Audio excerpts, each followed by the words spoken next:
त्वमादिदेवा पुरुषा पुराणः त्वमस्य विश्वस्य परम निधानम वेत्तासि वेद्यम च परम च धाम त्वया ततं विश्वमनंत रूप।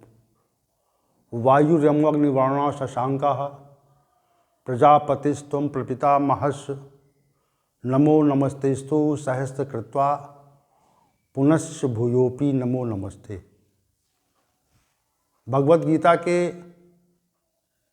इस ज्ञान सत्र में सभी भगवद गीता ज्ञान के जिज्ञासु महानुभावों का स्वागत है और उपस्थित श्रोताओं को प्रणाम है, अभिवादन है। भगवद गीता के इस ज्ञान सत्र में स्थित प्रज्ञता विषय पर चर्चा चल रही है और शनै शनै ये चर्चा गति ले रही है। कल का जो सत्र था वह भगवद गीता के 59वें श्लोक के पूर्वार्ध अंश पर था, जिसमें श्री भगवान ने कहा था विषया विनवर्तन्ते निराहारस्य देहिना, यानी निराहारी पुरुष के विषय तो निवृत्त हो जाते हैं। जो शब्द रस रूप रस स्पर्श गंध रूपी जो विषय हैं वह निवृत्त हो जाते हैं, परंतु इसका जो उत्तरार्ध भाग है जिस पर हम आज चर्चा करना चाह रहे हैं, ये उत्तरार्ध भाग जो है वो बहुत ही महत्वपूर्ण है, जिसको श्री भगवान ने बहुत ही स्पष्ट रूप से कहा है। रसवर्जम रसः अप्यस्य परम दृष्ट्वा निवर्तते। विषय जो निराहारी पुरुष है, जो इंद्रियों से इंद्रिय विषयों को ग्रहण नहीं करता है, मन से भी इंद्रिय विषयों को ग्रहण नहीं करता है, तो ऐसे साधक के विषय तो निवृत्त हो जाते हैं, परंतु रस निवृत्त नहीं होता। रसवर्जम रस निवृत्त नहीं होता, रस से निवृत्ति उसकी नहीं होती। ये दूसरी स्थिति है। ये जो दूसरी स्थिति, विषय तो निवृत्त हो जाते हैं। जैसे साधना की एक स्थिति है कि विषयों को ग्रहण ना करने से विषय तो निवृत्त हो जाते हैं, परंतु रस निवृत्त नहीं होता। श्री भगवान कह रहे हैं जो दूसरा इसका उत्तरार्ध भाग है बहुत ही महत्वपूर्ण भाग है, जिस पर आज की चर्चा केंद्रित है और इस चर्चा को विशिष्ट रूप से प्रस्तुत करना पड़ेगा। भगवान श्री गोविंद की कृपा से ये चर्चा विशेष रूप से प्रस्तुत होगी। रसवर्जम रसा अपि परम अस्य परम दृष्ट्वा निवर्तते। विषय से निवृत्त हो जाने वाले साधकों के विषय तो निवृत्त हो जाते हैं, यानी विषयों से ना तो संयोग रहता है उसका, और संयोग मतलब विषयों से वियोग हो जाता है, क्योंकि वो विषय को ग्रहण नहीं करता है, निराहारी है, विषयों के प्रति विषयों को ग्रहण नहीं करता है, तो उसके विषय निवृत्त हो गए। लेकिन श्री भगवान कहते हैं उसका रस निवृत्त नहीं होता, और फिर कहते हैं रसा आप्यस्य परम दृष्ट्वा निवर्तते। श्री परमात्मा का साक्षात्कार करके रस भी निवृत्त हो जाता है। कब निवृत्त होता है? रस कब निवृत्त होता है? जब मनुष्य को परमात्मा का साक्षात्कार होता है। इससे पहले रस निवृत्त नहीं होता। अब तो ये चर्चा जो आज की है वो ये है रस क्या है, और रस से परमात्मा के साक्षात्कार के पश्चात निवृत्ति कैसे होती है, ये आज का विषय है। विषय गूढ़ है और महत्वपूर्ण है, पहले हम ये समझाएं कि रस क्या होता है। जब मनुष्य को विषयों का संयोग होता है तब, या जो अतीत के विषय हैं जो उसके संयोग में कभी आए थे, या जो जिन विषयों के आने की संभावना है उन विषयों पर भी, उससे मनुष्य को सुख की अनुभूति होती है, उससे सुखाभास होता है। क्योंकि अगर मनुष्य को विषयों के संयोग से सुख का आभास न हो तो वह विषयों की ओर आकर्षित ही नहीं होगा। जो सुखाभास है, सुख का जो आभास, सुख की अनुभूति है, जो सुख का लगना है, जो उसी को रस कहते हैं। इसमें आनंद आ रहा है, सुख मिल रहा है। जैसे कोई अच्छा भोजन है तो वो सुस्वादु भोजन है, तो जब तक हमारे मुख में जिह्वा रूपी इंद्रिय के संयोग में रहता है तो हम उस सुस्वादु भोजन का आनंद लेते हैं, तो आनंद से हमको सुख की अनुभूति होती है। उसी प्रकार जैसे कोई सुंदर संगीत है, मधुर गीत है, तो वह जब हमारे कानों से टकराता है तो हमको सुख का आभास होता है और उससे उल्लास और प्रसन्नता होती है। तो जो उल्लास और प्रसन्नता का होना है, एक प्रकार की सुखानुभूति जो है, इसी का नाम रस है। श्री भगवान कहते हैं रस रजम। ये रस निवर्त नहीं होता है। क्यों नहीं निवर्त होता है? अब इसको हम लेके बात करते हैं। यहाँ पर एक बात और कहना चाहेंगे। जैसे किसी पात्र में जल भरा हो और उस पात्र से जल को निकाल दिया जाए, तो जो पात्र का आंतरिक भाग है, उस आंतरिक भाग में गीलापन रहता है। मतलब वहाँ पर कुछ जल की मात्रा रहती है। जल की मात्रा रहने पर ही वो पात्र गीला प्रतीत होता है। तो पात्र से पूरा जल निकाल दिया गया, यानी विषय तो निवृत्त हो गए, लेकिन जैसे पात्र में जो गीलापन था अंदर, वैसे ही रस भी अंदर है। सुखानुभूति का आभास रहता है। जो सुखानुभूति का आभास है, इसी को हम आंतरिक अंदर वाला जल मान लें, उसे गीलापन मान लें। तो गीलापन कब जाता है? जब हम किसी सूखे वस्त्र से उसको ढंग से पोंछते हैं। पात्र के आंतरिक भाग को जब पोंछते हैं तब उसका गीलापन समाप्त होता है। परम दृष्टवा निवर्तते। जब तक गीलापन समाप्त नहीं होता है तब तक पूरी तरह से वह पात्र जल से मुक्त नहीं होता है। ये बात यहाँ पर है। तो श्री भगवान का कहना यहाँ पे उसी प्रकार से, जैसे तेल है, दूध है, यह किसी पात्र में भर दिया जाए और उस पात्र को जब तेल या दूध से खाली करते हैं तो पूरा खाली करने के पश्चात भी कुछ तेल का अंश उस पात्र में लगा रह जाता है। इससे वह पात्र चिकना दिखाई पड़ता है। वैसे दूध से कोई पात्र भर दिया जाए और उस पात्र से दूध हटाया जाए तो दूध का कुछ भाग उस पात्र के आंतरिक जो उसका स्थान है, आंतरिक भाग है, उसमें लगा रहता है। तो ये जो पात्र तो पूरा हटा दिया गया, मतलब जल से या दूध से या तेल आदि पदार्थों से उस पात्र को तो खाली कर दिया गया, लेकिन उस पात्र के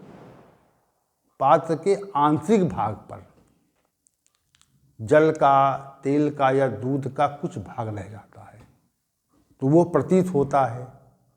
तो विषय तो उसी तरह निवृत्त हो गए। संसार के जो विषय हैं उनसे तो निवृत्ति हो गई, परंतु जो सुख का आभास था वह हमारी स्मृति में संचित हो जाता है। इस सुखाभास से इस रस से कि हमको ऐसा आनंद मिला था, और ये भाव रहता है, इस भाव का अभाव नहीं होता। इस भाव का जब अभाव होता नहीं है तो इसी भगवान को कहते हैं रस वर्जम। रस निवृत्त नहीं हुआ है अभी। विषय ग्रहण न करना एक स्थिति है और रस का बना रहना दूसरी स्थिति है। रस वर्जम, रस नहीं जाता है, यानी आनंद कभी प्राप्त हुआ था, कभी सुख मिला था, ये भाव मन में बना रहता है, अंदर बना रहता है, स्मृति में रहता है।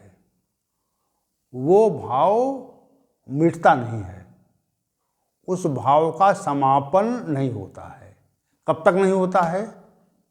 जब तक परम यानी इस संसार में जो कुछ भी है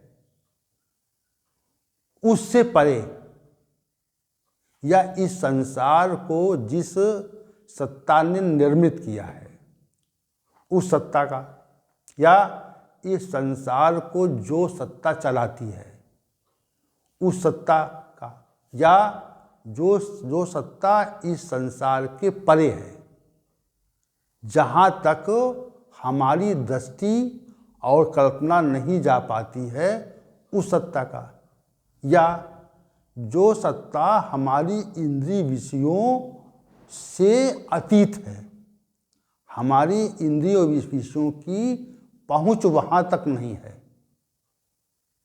उस सत्ता का जब तक साक्षात्कार नहीं होता, परम दृष्टवा, मतलब उस सत्ता को जब तक हम आभास नहीं करते हैं या उसका साक्षात्कार नहीं करते हैं। एक बात यहाँ पर और है जो सामान्य रूप से हम कहना चाह रहे हैं, जो निराकार ब्रह्म के उपासक हैं तो उस निराकार ब्रह्म की अनुभूति आभास होता है, और जो साकार ब्रह्म है, यद्यपि दोनों एक ही हैं, उस साकार ब्रह्म का साक्षात्कार होता है।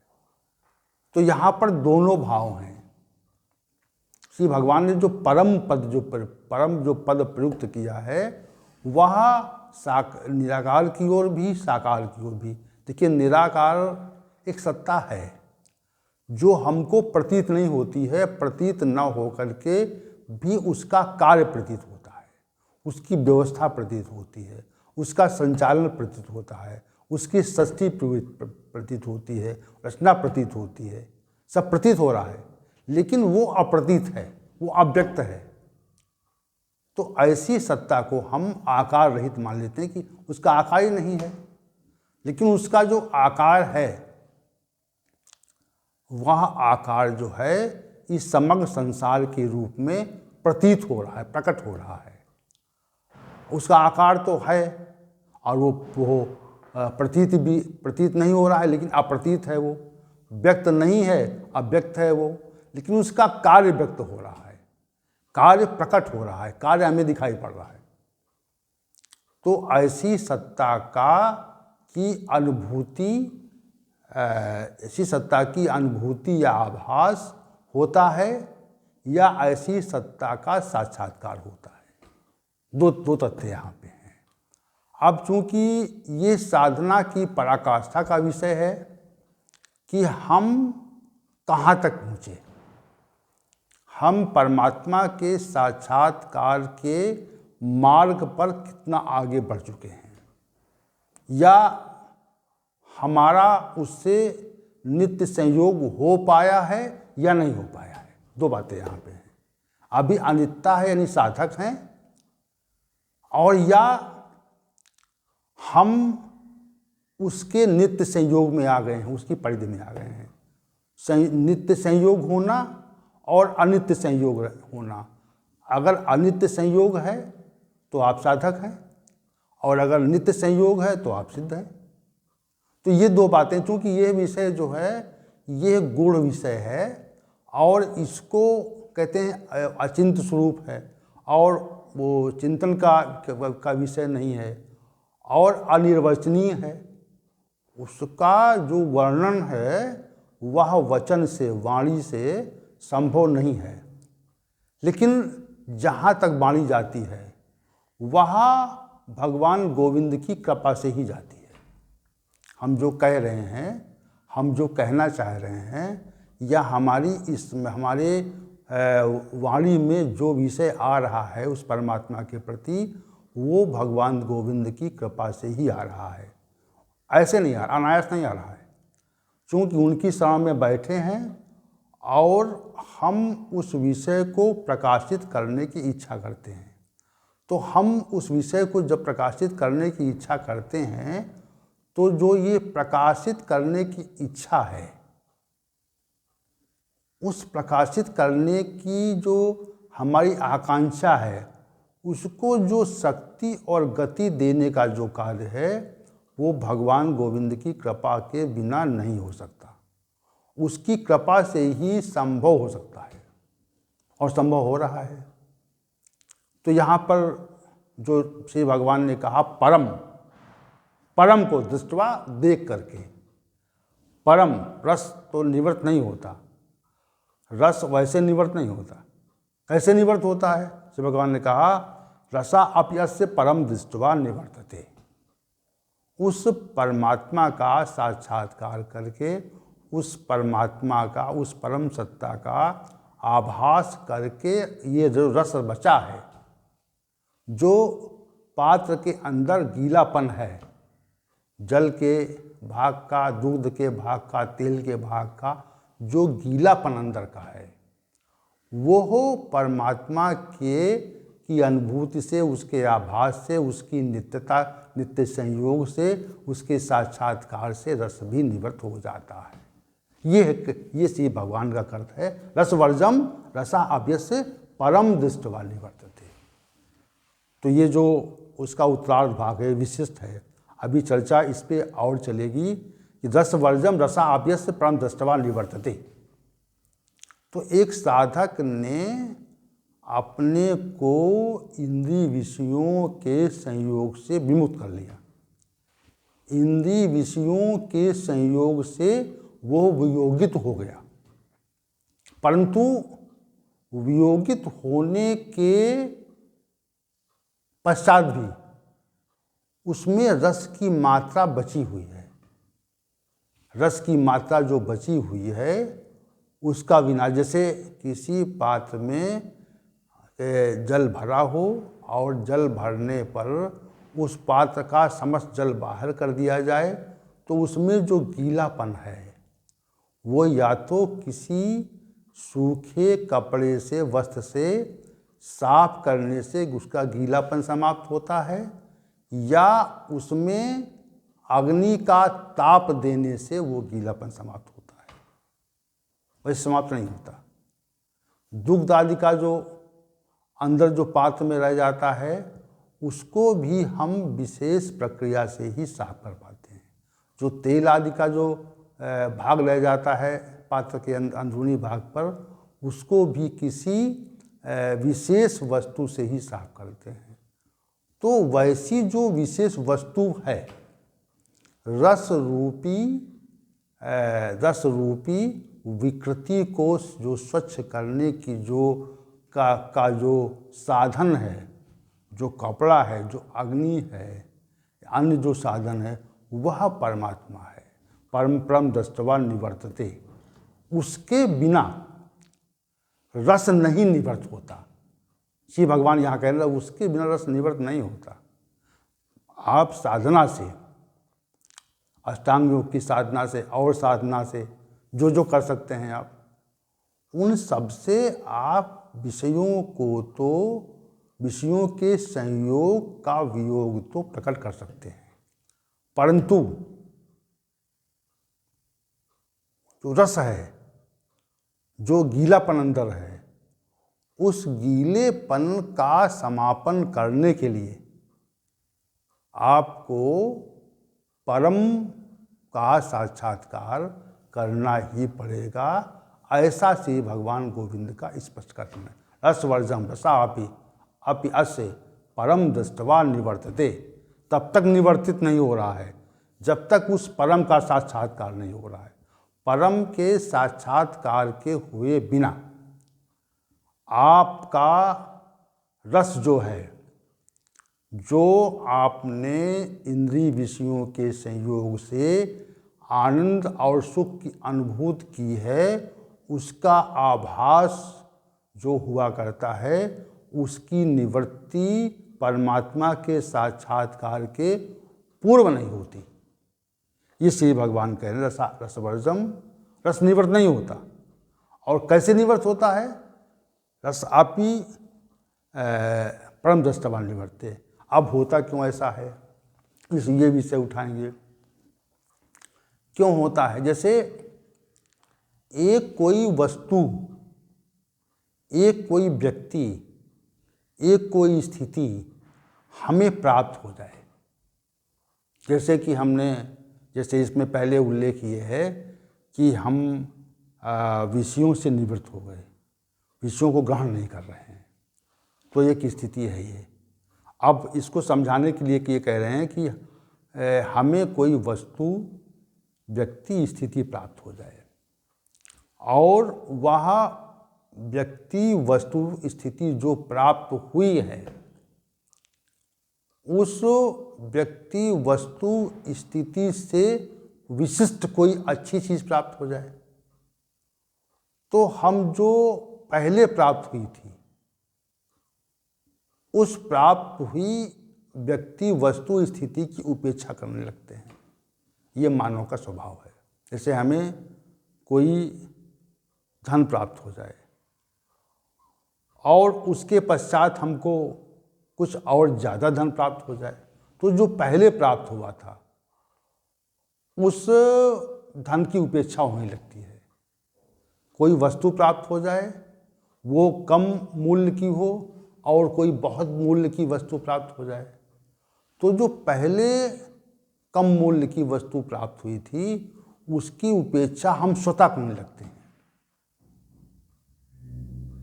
जैसे कोई स्थिति है हमको प्राप्त हुई, जिसमें हम सुख का आभास कर रहे थे, उस स्थिति से बहुत उच्च स्थिति प्राप्त हो जाए,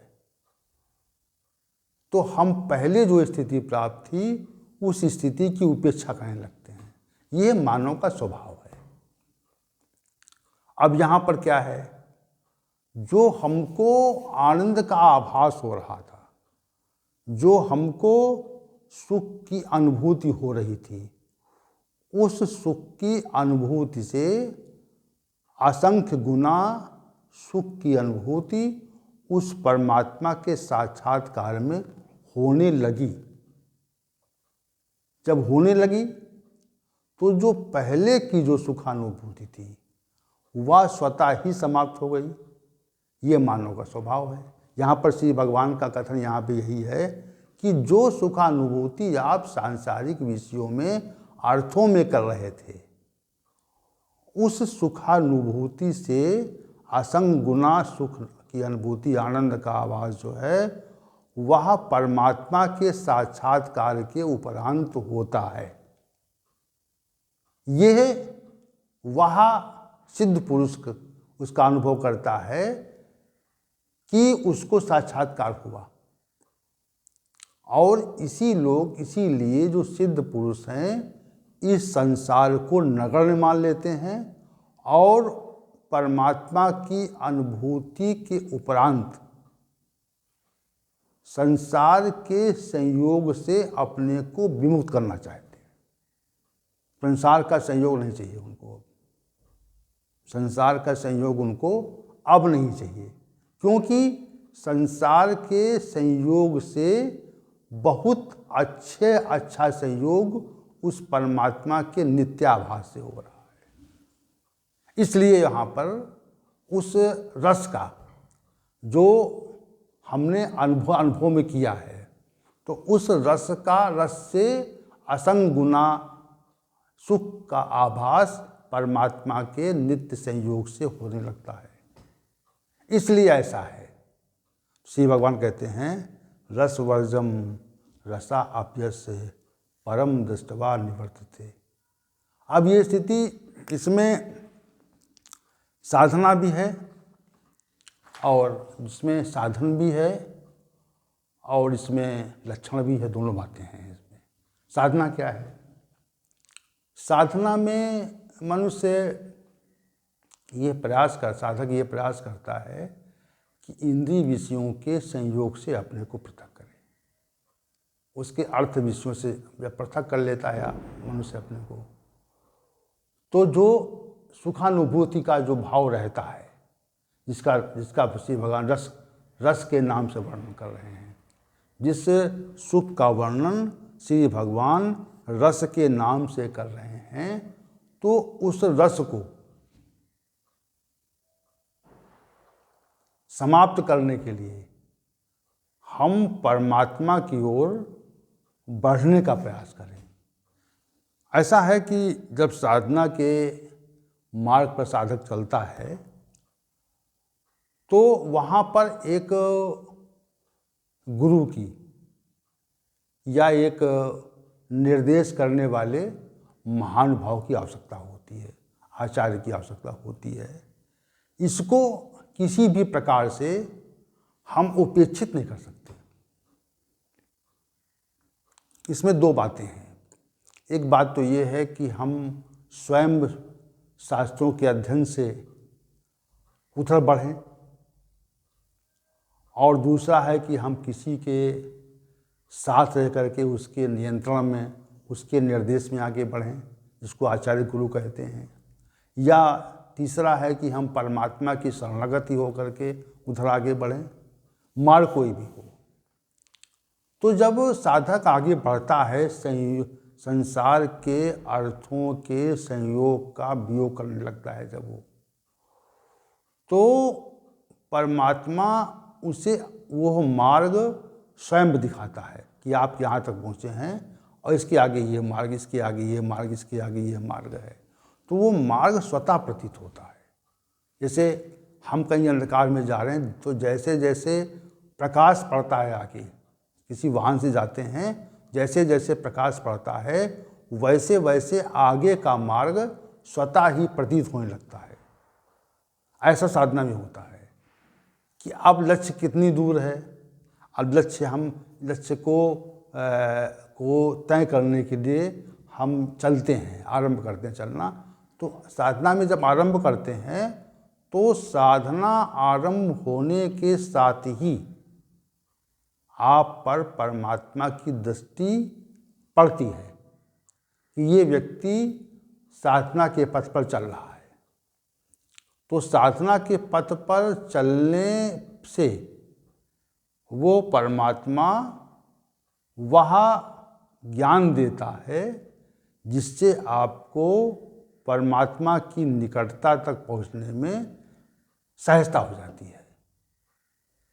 जैसे इसमें 10वें अध्याय में यही आता है कि मच्चित्ता मद्गत प्राणा मोदयंता परस्परम कथयंतश्चा माम नित्यम चा तुष्टन्ति चा रमन्ति चा तेषां सतत युक्तानां भजताम प्रीतिपूर्वकम ददाम बुद्धि योगम। मैं उसको बुद्धि योग दे देता हूँ। तो ये जो बुद्धियों का जो देना है, ये क्या है? ये बुद्धियों का देना ये है कि हमें मार्ग आगे का प्रतीत होने लगता है कि आगे यहाँ पे इतनी दूरी अभी बची है, हम वहाँ तक पहुँचने में इतनी दूरी अभी तय करना अवशेष है। तो ये आभास होता है। तो ये प्रक्रिया है इसकी। ये चूँकि सांसारिक जो उद्देश्य को लेकर के यात्रा होती है, उसका अलग विषय है, और जो परमात्मिक उद्देश्य को लेकर यात्रा होती है, उसमें स्वतः शांति आ जाती है मन में। और शांत मन उधर बढ़ जाता है और परमात्मा की निकटता का आभास करता है। तो वो जो हमारा उद्देश्य है वहाँ तक पहुँचाने में परमात्मा सहायता करता है, भगवान गोविंद सहायता करते हैं। तो यहाँ पर जो आज का विषय था वो इस